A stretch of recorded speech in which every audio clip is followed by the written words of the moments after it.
UPSC 2013 का question है, Narmada river flows to the west while most other large peninsular rivers flow to the east, why? It occupies linear rift valley, सही है। It flows between Vindhyas and Satpura, ये भी सही है। सबको पता है विनसैट, सबने किया होगा। विंध्याज एंड सातपुड़ा में नर्मदा रिवर, उसके नीचे सातपुड़ा के नीचे तापी रिवर, तो ये भी सही है। The land slopes to the west from central India, ये भी सही है। तो आंसर में होना चाहिए 1 2 3, और आप देखोगे तो यहाँ पे 1 2 3 है ही नहीं। आपको मैक्स से मैक्स आप 2 ही स्टेटमेंट को चुन सकते हो। तो ये क्वेश्चन लेने का ये मकसद था मेरा कि आप क्वेश्चन पढ़ते समय थोड़ा ध्यान से पढ़िए, क्योंकि ये क्या बोल रहा है, why only Narmada river flows to the west and other to the east.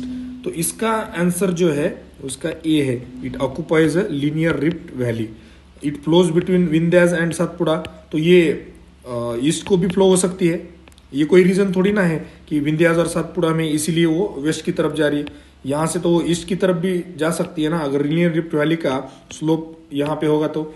और the land slopes to the west from central India, ये तो बाकी रिवर्स के लिए भी लागू है, तो फिर क्यों नर्मदा ही सिर्फ वेस्ट की तरफ दौड़ती है? तो इसलिए ये भी गलत है, ये भी गलत है। Answer is 1 only.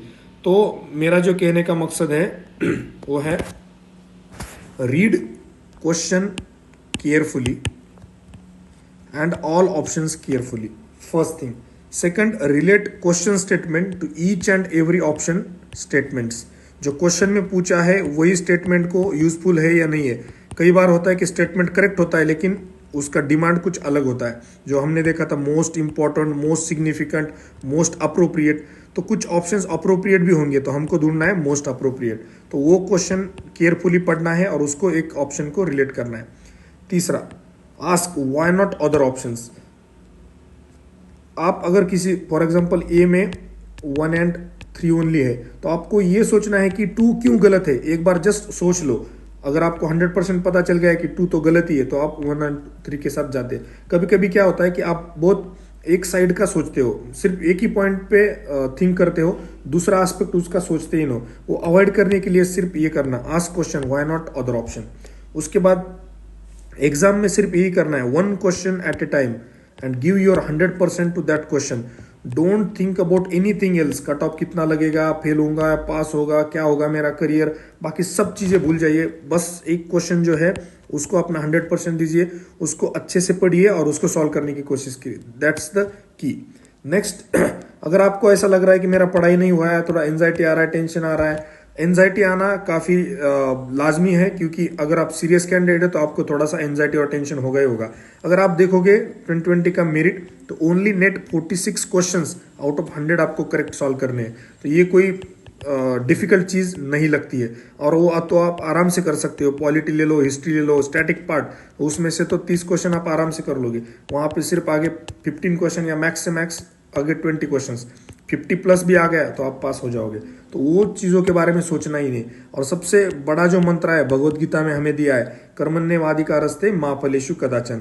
पास होना ना होना, कट ऑफ कितना लगेगा, ये आपके हाथ में नहीं है। आपके हाथ में क्या है, क्वेश्चन पेपर है, हर एक क्वेश्चन है। तो बस हर एक क्वेश्चन को अपना 100% देना है, नेक्स्ट क्वेश्चन के बारे में सोचना है, तब कुछ भी नहीं सोचना है। Family pressure, society pressure, nothing nothing. अब आते हैं सीसेट के तरफ। सीसेट के लिए एक अच्छे से स्ट्रैटेजी बनाओ, आपके वीकनेस और स्ट्रेंथ्स पे एक स्ट्रैटेजी बनाओ। आप पहले क्या सॉल्व करोगे, बीच में क्या करोगे, आखिरी में क्या सॉल्व करोगे, और प्रायोरिटी ऑफ द क्वेश्चंस, क्या पहले सॉल्व करने हैं, क्या आखिरी में सॉल्व करने हैं। टाइम मैनेजमेंट, टाइम को देखिए आपको कितना टाइम लग रहा है क्या। Then avoid silly mistakes and unforced errors. एक सिंपल चीज बताता हूँ, 2007 का जो T20 का वर्ल्ड कप हुआ था पहला वाला, तो इंडिया ने जीता था। तो इंडिया ने सबसे कम एक्स्ट्राज के रन दिए थे। इंडिया की बॉलिंग ऑस्ट्रेलिया की या फिर पाकिस्तान की या दूसरे किसी बॉलिंग से अगर कंपेयर करोगे, तो इंडिया के पास कोई बहुत डेंजरस बॉलर थे ऐसा कुछ नहीं था। सिर्फ इंडिया ने एक चीज की कि एक्स्ट्राज के सबसे कम रन दिए और India became the world cup winner, right. तो आखिरी में बस यही बोलना चाहूंगा, अगर कुछ आपको क्वेश्चन सॉल्व नहीं हो रहे तो जो हमने लॉजिकल अप्रोच डिस्कस किए उसके बारे में सोचना। और आखिरी में बस जो फेमस लाइन मेरे दोस्त की है, रन कैसे भी आए आने जरूरी है, right. All the very best, give your best shot. Thank you.